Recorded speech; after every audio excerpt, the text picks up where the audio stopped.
और कहा भी है कि शेर भर ज्ञान से राई भर आचरण महत्वपूर्ण होता है। और कबीर साहब का एक छोटे छोटे बच्चे भी ये बात जानते हैं कि साकी साच बराबर तप नहीं, झूठ बराबर पाप, और जाके हृदय साच है ताके हृदय आप।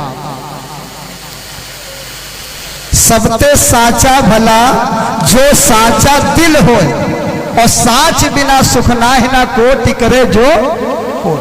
करोड़ों उपाय आप कर डाले, अगर आपके अंदर सत्यता लोप हो गई तो सब सत्संग जाना भी जीरो हो जाएगा। जैसे आप 10 लाख लिखा हो, 10 लाख में कितने जीरो होते हैं बेटे?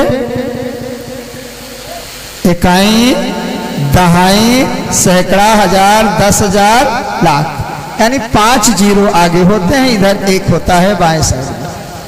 और एक बात मैं बताता हूं बच्चे, अगर वो 1 निकाल दिया जाए तो जीरो की वैल्यू क्या होगी? जितने 5 जीरो रखे हैं वो क्या हो जाएंगे? जीरो। 1 हटाने के बाद सब जीरो हो जाएगा। हम साधु का कपड़ा पहन लें, मंदिर में जाएं या सत्संग में जाएं, पूजा करें, पाठ करें, सब कुछ करें, रामायण का पाठ करें और दान करें, पुण्य करें, लेकिन सच्चाई ना, बेईमानी, मक्कारी ना छोड़ो तो क्या हो जाएगा? वो दुनिया के लोग कहेंगे ये केवल ढोल के अंदर सारा तुम्हारा पूजा पाठ सब जीरो के जीरो हो जाएंगे। इसलिए कबीर साहब ने कहा सबते साचा भला जो साचा दिल हो, साच बिना सुख नाहि ना कोटि करे जो। करोड़ों उपाय कर डालो, वो तुम्हारे सारे आचरण नियम सब व्यर्थ हो जाएंगे। इसलिए पहला कदम धर्म पर हमें टिकना चाहिए। पहले धर्म का प्रथम चरण है सत्य, फिर दया, फिर तपस्या, फिर दान। ये धर्म के 4 स्टेप हैं। पहला तो हम सत्य पर टिके और फिर हमारे अंदर दया हो। अगर दया नहीं होगी तो हम भूखे को रोटी नहीं देंगे। सत्संग आप लोग सब लोग सुने, और कोई भूखा आए या दरवाजे पर कुत्ता आए बैठा हो, आशा लगाए कि 1 टुकड़ा मिलेगा, उठा के 1 डंडा हाने दे हो, सत्संग सुन के गए हो, तो सत्संग तुम्हारा क्या हो गया? क्योंकि वो आचरण में नहीं उतरा, इसलिए तुम्हारा सत्संग व्यर्थ हो जाएगा। इसलिए करनी करे सो, कथनी कथे सो पूत हमारा, और करनी करे सो नाती। नाती और पोते में कितना डिफरेंस होता है माताएं लोग जान सकती हैं। कितना नजदीकी होता है, नाती पोता हो और नाती दोनों खड़े हो तो माताएं लोग नाती को ज्यादा दुलार देती हैं। कबीर साहब इसी बात को पुष्ट करते हैं कि कथनी कथे सो पूत हमारा, और करनी करे सो नाती, और रहनी रहे सो गुरु हमारा। हम रहनी के साहब कहते हैं हम रहनी के साथी हैं। जिसके स्वभाव में वो बातें उतर आए, हृदय में उतर गई हो बातें। कथनी केवल कही जा कह दे, और करनी भाई 1 गिलास पानी ले आओ, तो कोई दौड़ करके ले आओ 1 गिलास पानी। और मान लो कहने पर ले आया, और लेकिन घर पर आते ही बिना कहे 2 बतासा 1 गिलास पानी मिल रहा है, तो वो स्वभावगत है। कोई भी आया, अपना आया तो लाया और दूसरा आया तो नहीं आया, ये भी गलत। स्वभाव में जिसके बात उतरी होगी वो जीवन में उसे तुरंत देखते ही उस पर क्रिया होती है, क्रियागत हो जाता है स्वभाव में उतरी बातें। इसलिए हम सत्संग को हृदय में उतार लें। कथनी कथे सुपूत हमारा, और करनी करे सो नाती। साहब कहते वो हमारा और नजदीकी है, और रहनी रहे सो गुरु हमारा। हम रहनी के साथी, यानी जो रहनी रहता है, जिसकी रहनी ठीक हो जाएगी उसका जीवन ठीक हो जाएगा। जैसे कि कबीर साहब ने कहा सहज मिले सो दूध बराबर। जिसकी रहनी ठीक होती है वो सहज, कोई आया तो सेवा करना चाहिए, सम्मान देना चाहिए। कभी कभी लोग कहे पर भाई कुर्सी छोड़ दो, आए हैं मेहमान, तो छोड़ता। एक स्वभाव में उतरा, देखते ही सम्मान दिया, प्रणाम किया, अभिवादन किया, एक गिलास जल दिया।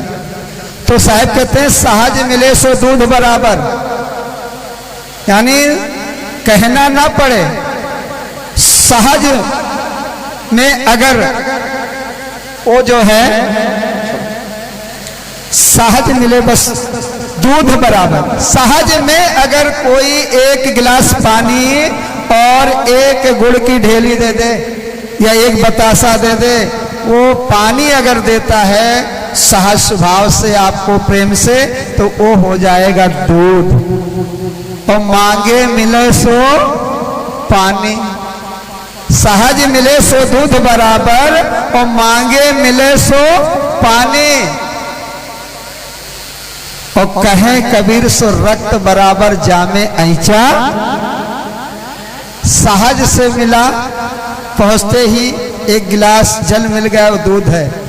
और पति काम करके आया है और पत्नी समझ भी गई, घर में आ गए हैं, लेकिन अपने काम में मस्त हैं। और आते ही अगर एक गिलास पानी मिल जाए तो वो दूध है। और अगर पति को मांगना पड़े कि अरे क्या कर रहे हो, लाओ एक गिलास पानी दे दो, तो भाई काम छोड़कर पानी दे दूंगा, तो पानी मिल गया। मांगे मिले सो, सहज में मिला वही दूध हो गया, और मांगे से मिला पानी होगा। और बम्बा खटर खटर लोटिया पटक, तुमका गले बम्बा नहीं मिला, जो ढकोल वो क्या हो गया, पानी वो भी दिया गया, मिला पानी ही, लेकिन वो हो गया खून। इसलिए जीवन में उतारे, सहज मिले सो दूध बराबर और मांगे मिले सो पानी। और कहे कबीर सो रक्त बराबर जामे ऐचा। इसलिए आप लोग अपने स्वभावगत में बातों को उतारें, लाभ तभी हो सकता है।